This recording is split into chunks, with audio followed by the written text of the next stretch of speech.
Here with Cedar Anderson, and what we're going to be doing today is discussing beekeeping. And if you've got questions, put it in the comments below. There's no such thing as a silly question. It's all about helping each other learn. Today it's about beginner beekeeping questions, so don't be shy, put it in the comments below.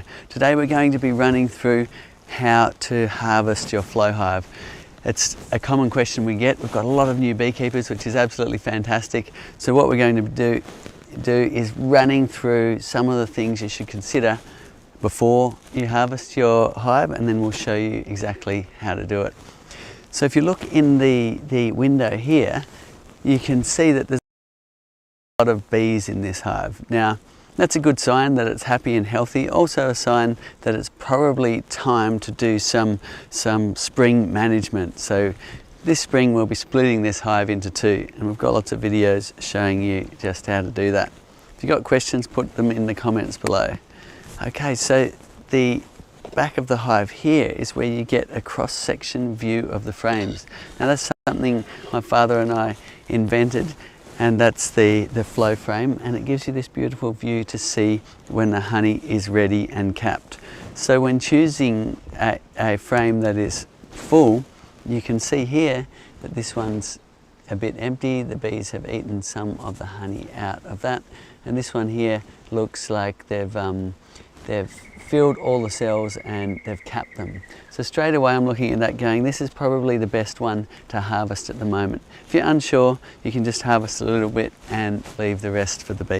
So the next thing I'm going to do is get my shelf brackets. Now these come with our Flow Hive 2 and Flow Hive 2 Plus, but you can also get them for the classics. Okay, so the bracket simply goes over a screw. You can choose your height. Now if you had a big jar, you'd be right down here like this, but in this case we're going to go for smaller jars here, and if you're harvesting into tiny jars for a wedding or something, you'd go for a screw up here. Okay, so shelf brackets on like that, and then you use the rear window cover to make a nice shelf for your jar, and the shelf should just slot in like that. Always a good idea if you're beginning at beekeeping to wear your bee suit, protect yourself, wear or a veil. When you are more comfortable with beekeeping, then you can experiment with taking those things off. So just a word of caution, make sure you're looking after yourself and those around you. Bees can have a nasty sting. So you'll need a tube like this. So choosing the frame, you'll take out this lower cap. Now sometimes this can be a bit hard. That one's quite easy to get out, but you can always use this point here on the cap just to lever that out. There's a good little tip there, and this tongue bit goes into the bottom. Now a quick check to make sure there's no debris in here that needs cleaning out. You could always give that a wipe by putting a cloth on your flow key. But that looks nice and clean, and in we go with our tube. Now if you come up to the top, you've got the key access cover and a top cap here that comes out, and that gives you access for this key here. Again, it's Beginner Beekeeping Q A, so ask those questions you've been afraid to ask, and we'll get to answering those live. And all I'm going to do is put this key in. There's two slots at the top. If you see there, it's going to go in the lower one, and if you want to harvest a small amount, you can insert it just a little ways and give that a turn. Now what that does is it creates channels inside the comb, and it flows down, and you can see it coming down the tube already. Look at that, isn't that a beautiful sight to watch the honey just flowing straight out of the hive? Can't wait to taste that. So it was about a decade of development by my father and I to get to this turnkey, easy way to harvest. I've got lots of memories of doing it the old way with my grandfather as a young child. Taking the frames out, taking them to a processing shed, decapping them with a hot knife.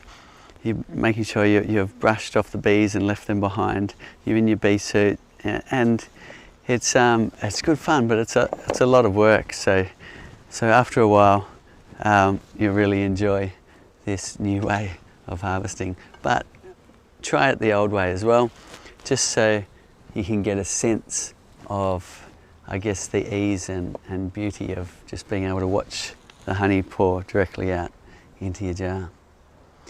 Any questions? Yeah, thanks, Cedar. Lots of people joining in, and obviously so many people noticing what an absolutely stunning, beautiful winter day. Here it is in northern New South Wales. Pretty lucky for our winter here. So Jason's asking, and he's not far down the road, just near Coffs Harbour.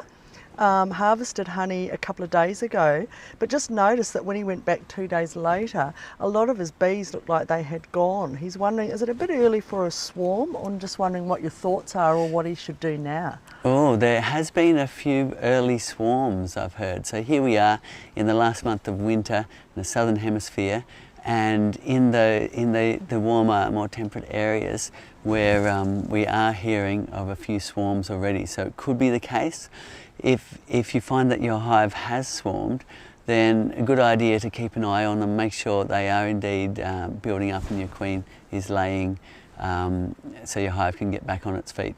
Why it's in that week time when there's less bees to look after all the surfaces of all the combs, just also keep an eye on those hive beetles. Down here you've got the pest management tray.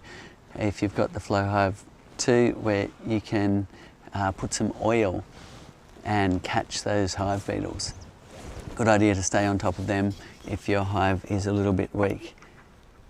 Fantastic. And just a question on that, Cedar, on the tray, Susan's asking, wondering about it, and how often should you clean that tray? So it's a bit of an as-need basis. You'll find that some debris builds up in there, and it's a good idea to clean that out. You also find that after heavy rains you could get some water blowing in the entrance, going through the screen bottom board and down into the tray below. Good idea to tip that out. Depends a little bit on what you're doing. Some people use oil and detergent and water to catch some beetles. Other people are using oil to catch the beetles. Other people aren't using it at all. Some people leave the tray out altogether. So it depends a bit on what you want to do, but yeah, as said, giving it a bit of a clean out is not a bad idea. Great. Rami's asking a few questions, looking for bee breeders, and obviously that's something you need to look at in your local area. But just wondering about the plastic and the flow frames. Does it sort of flavour the honey? Do the bees get affected by it at all? Okay, great, good question. So we put a lot of effort and thought into that. Now, when you're harvesting in conventional ways, you do get a lot of flavour impartment from things like metal going into the honey. And you can even taste it if you leave honey on a teaspoon for a while. You get a metallic taste, and that's the honey reacting with that metal. And beekeepers conventionally would put honey in metal drums, and the whole lot ends up tainted and flavoured. So it is a really good idea to think about what you're putting your honey in and what flavour might change in doing so. Now, we've chosen materials specifically for the best food grade options here so that we don't affect the honey, and also the bees cover those moving parts in wax. So if you like, your honey is eventually being cocooned inside the beeswax, inside the moving parts. But a great question, and yes, we've thought a lot about that. Thanks, Cedar, and I think there's a lot of information on our website as well about that, so you can have a look up as well, Rami. Chuck Rouse joined us this morning. He's from one of our ambassadors from Arizona. And a question for you, Cedar, just wondering, during a nectar dearth, not many flowers blooming, is it a good idea not to harvest honey from your flow hive, as it might start robbing activity in your apiary? If you find you're needing to harvest in a dearth, I wouldn't harvest all your frames, because ultimately the bees are a bit hungry in that time and you want to leave the honey for the bees. So if you find that you still want to harvest some honey, then what you'll need to do is make sure you're covering your jar. So you can use a kitchen wrap, or a wax honeybee wrap, or some of that plastic cling wrap, or even your bale if you haven't got anything else, just to make sure if there are hungry bees around, they're not all piling into your honey harvesting jar. Great. Kimberly's asking if they place the super on the brood box overwintering, should they add the queen excluder so the bees only fill with honey, or leave the queen excluder off? It's a common question, that one, isn't it? So this was the queen excluder on or off over winter? Yeah, between the brood and the super. So if you live in a cold climate, you might need to get some advice from your local beekeepers what they would do. In this temperate region, we don't have to remove the queen excluder for the winter time, but in those colder places, when you're expecting the bees to all ball up in a big ball and slowly move around the hive consuming the honey, usually moving from the bottom up to where you've got honey stores, as they need the resources to keep themselves warm. They disconnect their wing muscles, they vibrate and they can warm themselves, which is amazing, but if they run out of honey, they can't do that. So if you imagine that ball moving up through the hive, then you could find that the queen is left behind underneath the excluder and all the rest of the bees are clustering up where there is honey stores. So that's the reason in those colder regions you'll need to remove your queen excluder for winter so the queen can stay nice and warm with the ball of bees. If you do find you've left it in and it's very cold and it's a long winter and the ball of bees has moved up through the hive, left the queen behind to perish, you'll need to rectify that situation with a new queen come springtime. Oh, that sounds so cosy, doesn't it? The queen with the ball of bees surrounding. Cedar, Charles is asking, how do you know when it's ready to harvest the flow hive? Okay, it's a good question. So as we spoke earlier, when you're seeing the capping down the edge of the frame, now that one we've just harvested, looking at this one here, I can tell the bees are a little bit hungry because there's this patchy arrangement. So you're better off waiting till you're seeing a lot more honey in here, coming right out to the edges, and they're putting the capping on. Where in our winter here, we can harvest a little bit of honey, but we can't harvest a lot right now. We're expecting that to change in the next few weeks. So keeping an eye on that really tells you a bit about what's going on in the hive. You can also have a look in the side windows and check. In this case, there's so many bees in this hive, they're ready to go, ready to build up and either have another box or divide and start a new colony. So looking in the side windows, you'll get a good idea of when you see capping. Now let's see what's in this side window here. Maybe, here we go. That's probably a better view. So you're looking in and you can see that capping there on top of the flow frames. To the left you can see some open cells, which are ones they haven't capped yet. You can still see the hexagons, and down there is nectar glistening. So that frame isn't quite ready to harvest, but it's close. What you want to do is try and harvest it when you've got most of the capping on. However, you can't always tell. Sometimes the centre, they've gotten hungry and they've eaten out a bunch of the honey in the frame. But Cedar, how far away should bees be from your house or a house? So bees, it's a little bit up to you, and it's also on how comfortable you are with bees, and also the temperament of your colony. So I've got bees very close to my front door, but that's a hive I put there that I know is got friendly genetics and it doesn't bother us, and I've got young kids, etc. But I'm an experienced beekeeper. So as you get started and as you learn, you might not want them directly at your front door, but further out in your yard at a place where perhaps the dog isn't going to disturb the hive and perhaps nobody's walking in front of the hive. So things like that you'll need to consider when situating your hive. If you spin around here, you can see how close we are to the house and a number of hives, but beehives is what we do. Now you can run into issues if your hive is really close to the front door and you've got a light at night, a porch light. Bees can get a bit confused and fly towards that light, which might create some issues with a few bees buzzing around still in the morning when you come out. You can always switch that light off, but there's things to consider like that. If the bees can see that light from their entrance, you'll likely get a few bees coming and buzzing around. Having said that, people keep hives on their balconies in the city, in small urban backyards, on their rooftops, and some even keep them inside their house with tunnels and tubes for them going out, but that's more advanced. Right. Cedar, I think this is something that people often ask. It's like we harvest honey, but we don't end up with all these bees buzzing around the back of the hive, the jar. Are there any tips or tricks for that, or is it just? Yeah, there's a few things here. Basically, if bees have a taste for honey and they're in a robbing mentality, then they will likely go after the honey. But if they're not, it will take them a while to notice, for a start, that there's honey there at the back of the hive, and then they'll have to go and do a dance inside the hive to say, hey, there's a great source of honey around the back, and then the bees could cotton onto it.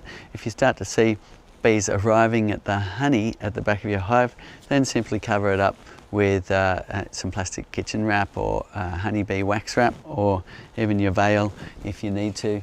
You could use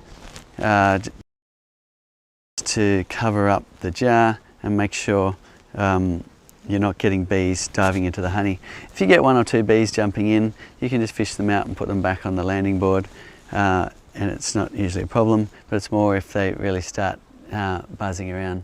You want to cover up that so you limit the access to the honey from the bees.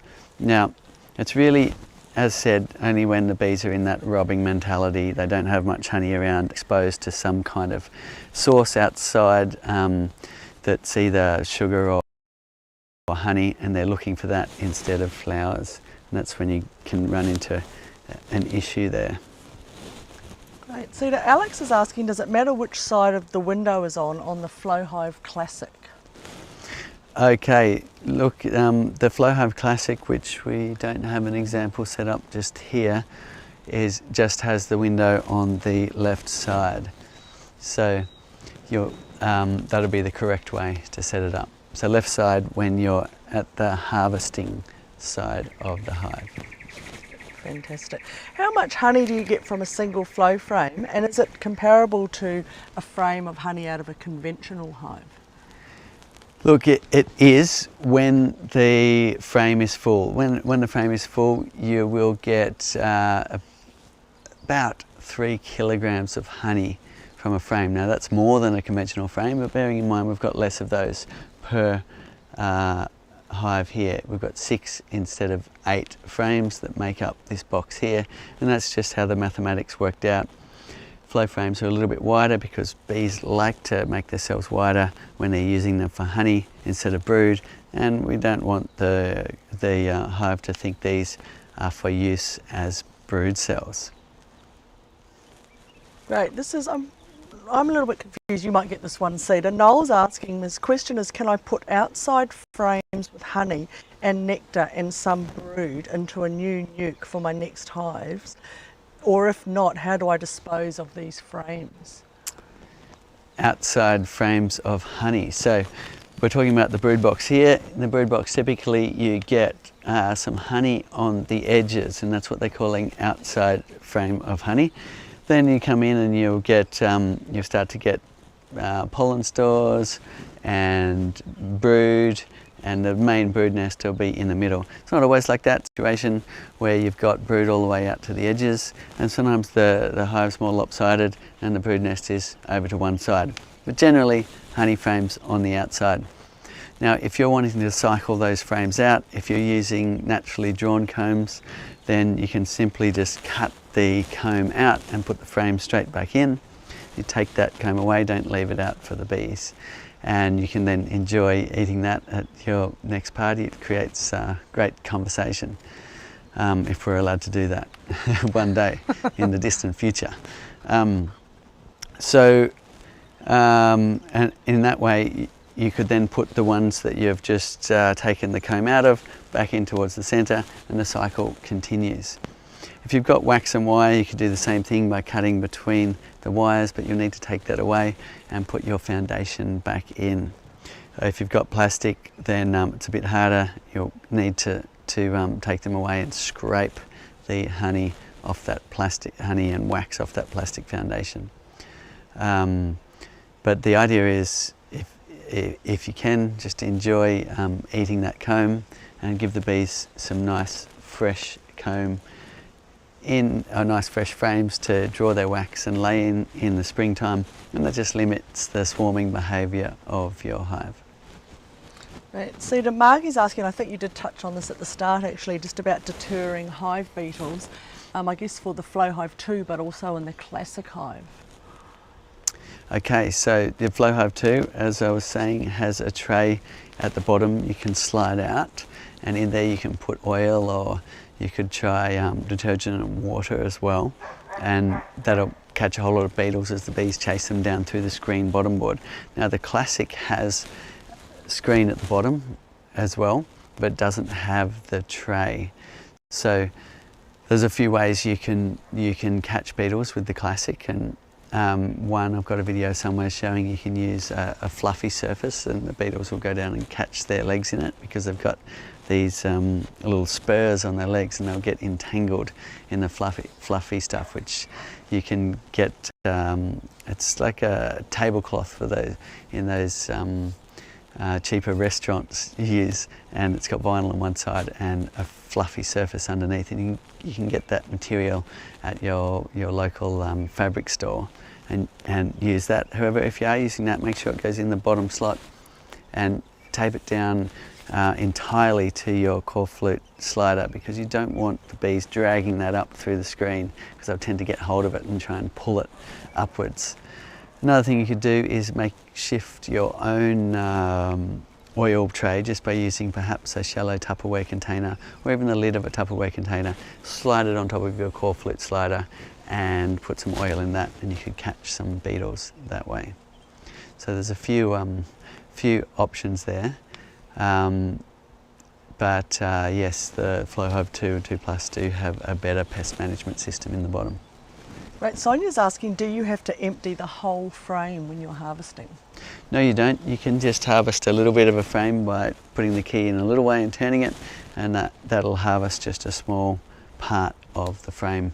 It's another great thing about the Flow Hive. You know, conventionally harvesting, we would always get in there and take the whole lot just because we were in there, even if it wasn't all capped. And the reason is it's such a ordeal to go through that process of taking your hive apart and taking all the frames to a processing place, getting your extractor all cleaned out, getting it all set up, getting your hot knife going and cutting the capping off. You wouldn't do it for just a part of a frame or even a few frames. You tend to do multiple hives at once and do it in a batch to make that process a bit more efficient.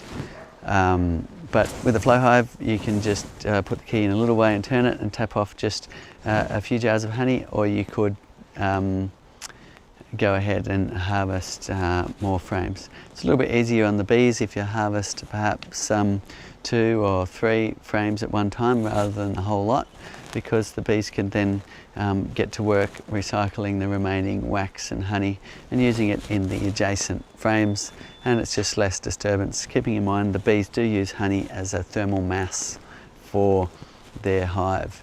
If you like,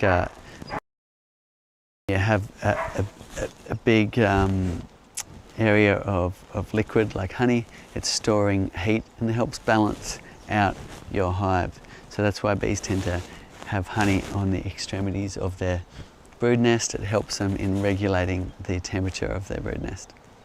Right. Tony said he just noticed that when you were harvesting that hive, you didn't actually check to see it was fully capped. He's saying a lot of his frames look full at the end, but can be quite empty in the middle bottom section. Is it okay to harvest still? So that's exactly what's happened here today. So if you look at this and you look at these frames, you can tell the bees are a little bit hungry, right? Because of the way they've got this patchy pattern where there was cells full of honey and then they ate them out. So you see some capped ones and some empty. When you see that pattern, you're likely to also get a little bit of honey missing from the center of the frame you're harvesting. But that doesn't necessarily mean you can't harvest it, it just means you get less honey out of that frame, and it doesn't necessarily mean that the water content will be too high, and it just depends. You can get into the situation where You're just at that moment where they did eat it out, but they're partway through filling it back up, and in that case you could get a higher moisture content. That's not what's happened today. The honey's looking good, and it's a beautiful honey still. If you notice it's quite liquid in the jar, it just means that it won't keep as long, and you might need to consume that honey before fermentation occurs. Looking in the window really gives you an idea of what's going on, both in the side windows and in the rear window, and after a while you'll get to know when you're likely to have a nice honey or not. Cedar, is it common to see brood and honey on the same frame? In the brood nest, yes, you'll almost always have a bit of honey around the edges, as particularly at the top and the corners of your brood frames, and that's perfectly normal. Great, we've got someone pretty close to us here, Bjorn, up at Currumbin Valley, Queensland, just over the border, been preparing to do the first hive split to fill his second hive, and was wondering if they should wait until there's a honey flowers on. Okay, great. Well, it's a good idea to get ahead of the curve. So this hive here, if you look in the windows, you'll see there is a lot of bees. If your hive looks like that, then it's not a bad idea to split that. Now in your area, spring comes early. It pretty much comes now. Here we are in August, and we're expecting the honey flow to be coming on if it's not already started. So a good idea to, if your bees are building up like that, to get ahead of the curve and take your hive split, and that will alleviate the swarming tendencies, because you can't always hang around all day waiting to catch a swarm. Better to get ahead of the curve, and as you say, take a hive split if you don't want another hive, another colony of bees, and somebody else surely will. Cedar, Alex just over in Brisbane as well, just noticing, got the brood box, noticing a few bees on the landing board. Is it time to add the super, or what's the best way to tell when it's time to put that super box on? Okay, the best time is when your brood box is nice and full with bees. So just have a look and make sure they've drawn out all of the frames. So get in your bee suit, get the smoker out, take the lid off. It sounds like you're doing a great job of looking after your bees. Lift up the edge frames and just check that they are indeed using those frames and the wax is drawn all the way out. And if you've got that and a lot of bees when you open the lid, then it's a good time to put your super on in preparation for the nectar flow to come. Great. Jamie's asking, just wondering, a couple of questions, where you get a queen bee from, and also if you've got a queen bee in your hive, do all the other bees come then into your hive? So the way it works is you do need a queen bee for a functioning colony, and there's usually only one in a hive. Now to start a colony you need more than just the queen. So you can order queen bees in the mail, but that won't get you very far. You also need enough bees that can forage and build comb and start a colony. So what usually happens is you take some of the frames out of a box like this and you put them into a new box. You either let them raise their own queen, or you order a queen in and put that in that new hive split. By a queen breeder, you get some known genetics and you can ask for nice placid bees. If you're letting them raise their own, you don't know what you're going to get, so it's a little bit of a gamble, and sometimes you get those aggressive traits coming through which just aren't so much fun to do your hive inspections with and so on. So ordering a queen's a great way to go. If you do want to just order and start from scratch, the easiest thing to do is order a nucleus, which is about half the frames in this bottom box in a nice little container, usually made out of core flute, and in there will be frames with a lot of bees, with brood, with honey, a functioning little hive. You can then transfer those into your brood box, look after them, and they'll grow. You can also order a package of bees, which is like an artificial swarm where a beekeeper has shaken off a whole lot of bees, perhaps 5 or 10,000 bees into a box, and then they usually add a queen and some syrup to feed her while she's in transport, and packages like that can be sent in the mail, and you'll get some surprise looks from your post person as they rock a buzzing box of bees. But anyway, that's the way it's done. So you can also go catching swarms in the springtime, and a bait hive is another way to go, where you can put hives usually around where there's existing beehives, and you can lure them in with scents of swarm commander or lemongrass oil, things like that. But that's a little bit of a hit and miss method, but there's a few options you can do to get started. Taking a split from a friend is a great way to go, especially in the springtime when you're probably solving a problem for them, which is the bees building up and wanting more room. And Cedar, on with that question as well, a couple of people saying, so when is the best time to start your hive? So the best time to start your hive, I guess, is just before a good nectar flow, which typically is the springtime in most areas. However, here in the subtropics, unusually we've had, even inland from here, great nectar flows and harvests happening all winter. So it really does depend on the season and whereabouts you are in the world. If you ask your local beekeepers, they'll be able to give you a good idea. But I'd say the best time to start is when you can. And often that's a bit dictated by when you can get bees or when you can get time to go through the process of building your hive. So if I were you, I'd get prepared, get your equipment, start putting your hive together, get it all ready, and that way you're all set up ready to go when you can get your bees, and then you can go and install them and away you go. Great. Michael's asking, they're in Melbourne, living in Melbourne here in Australia. Just wondering, they removed the super for winter as the bees weren't using it. They've filled the brood boxes and they're keen to get it back on as soon as possible, to put that super back on. Is there a temperature range that we should wait for before putting it back on, or is it about the numbers of bees? It's more about the foraging activity. So the idea of making your hive smaller during those long cold winters is just giving the hive a bit less room to look after. They can keep it warmer. They still need enough food to get through winter, but at that point you're just making it a bit easier by giving them a more appropriately sized home to keep warm with the amount of bees that are in it. Come springtime, a good thing to do is just watch the activity and see if they're starting to bring in resources. You'll see the pollen balls on their hind legs and so on, and you'll even start to smell the honey coming in, and at that point, you know, hopefully it's warming up a little bit. You can pop the lid and have a look and see whether they've filled any of those frames with new nectar, and at that time it might be a good idea to put your super back on again.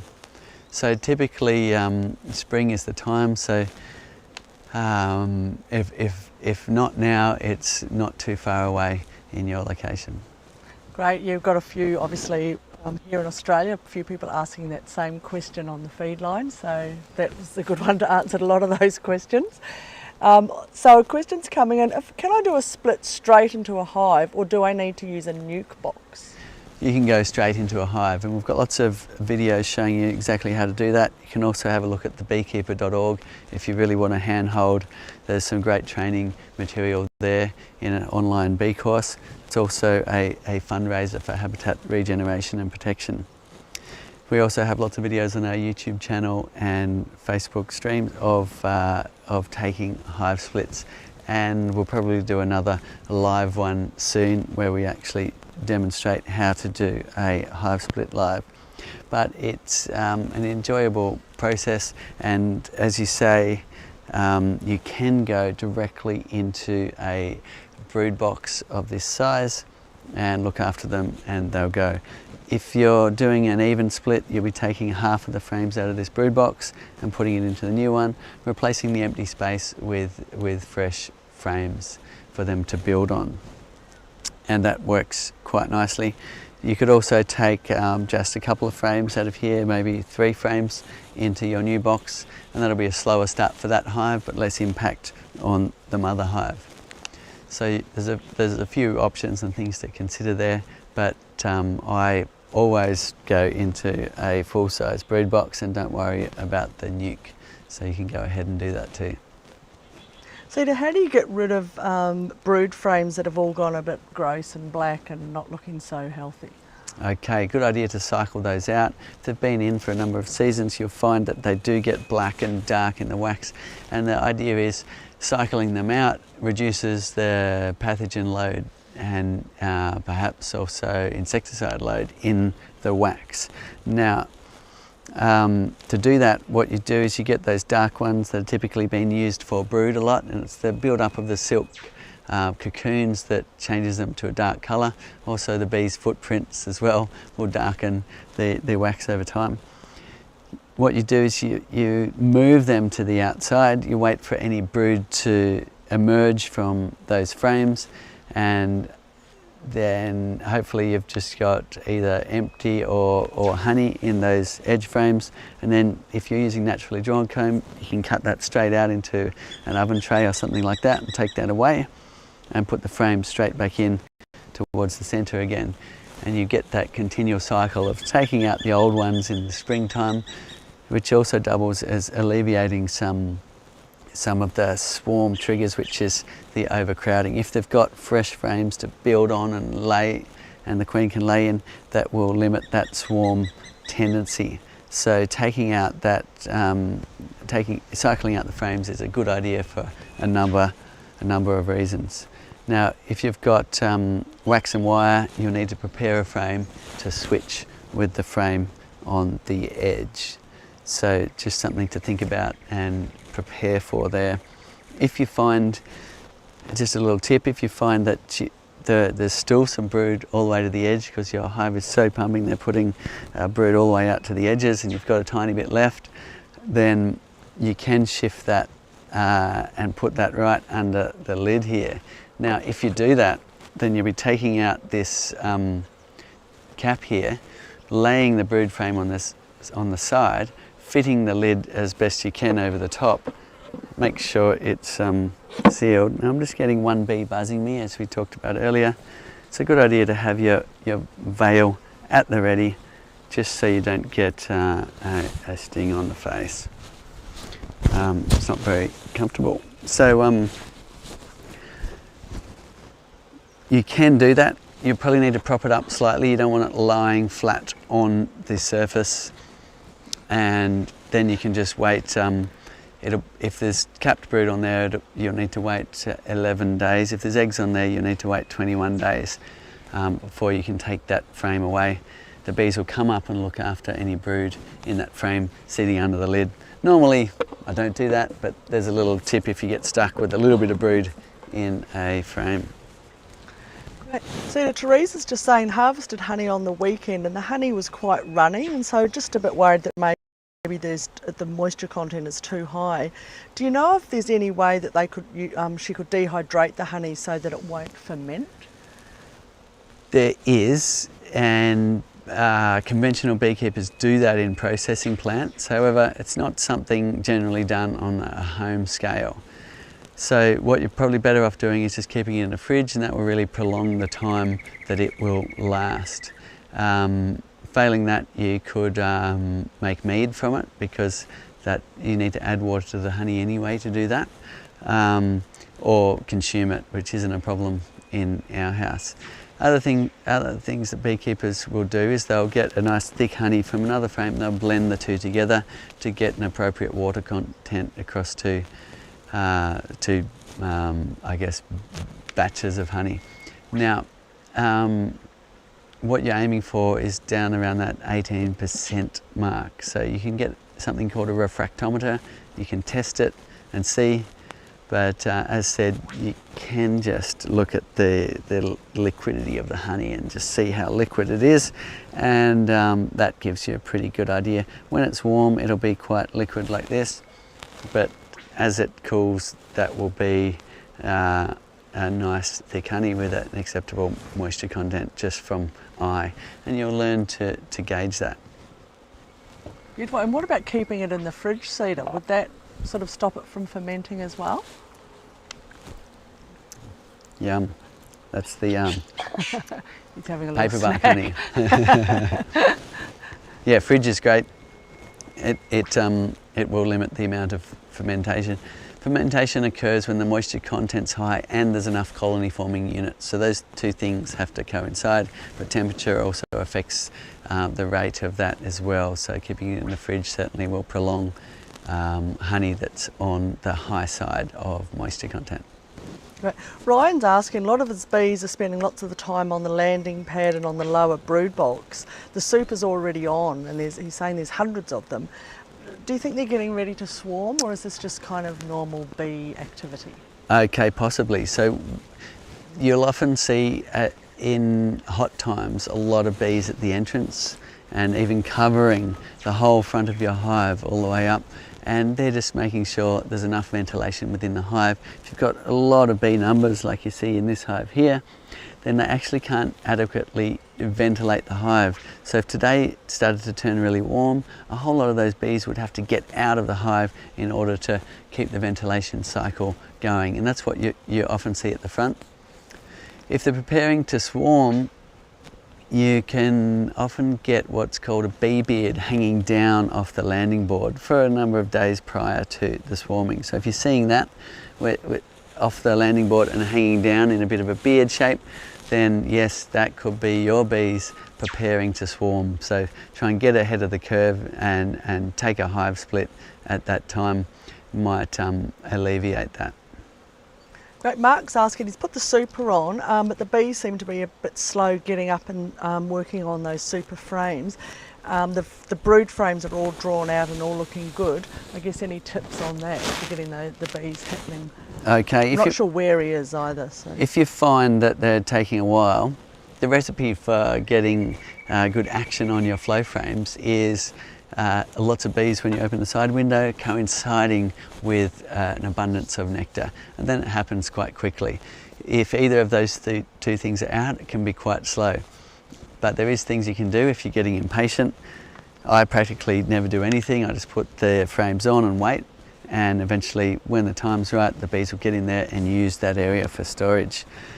But if you want to speed things up, you can scrape some burr comb off the top of your frames. If your hive is going great and is ready for the super, then you'll probably find they're putting a whole lot of burr comb on top of the wooden frames in the bottom.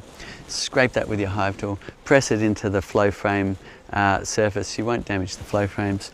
Try it on the window so you can enjoy watching them repurpose the wax and cover some of the cells in wax and join up those flow frame parts, getting ready to do their amazing process of storing their nectar and turning it into honey. Thank you very much for tuning in. We've got time I've got to ask one more question. One more question. So this one's really good, and I thought, I wonder if Cedar will know this one. Okay. It's Philip. He's in the process of building a Slovenian bee house. Okay. Just wondering, would the flow frames work? Okay, the answer is yes, it has been done, and yes, I have mucked around a little bit at home. But basically, those bee houses have an ingenious method of pulling the frames out from the back to access the brood, and with some mucking around, you can certainly get it to work by putting flow frames in the super that also come out in this direction. So good luck with that, and I hope you send us some pictures of how that all goes. Thanks again, and do let us know what you'd like us to tune in with next week. Thanks for all your questions. Today we were doing beginner beekeeping questions. It's always good to allow the space for people to ask all those questions. If you've got answers to all of the questions that we haven't been able to answer, please chime in below. It's all about helping each other learn and helping each other get started in beekeeping. Thanks again.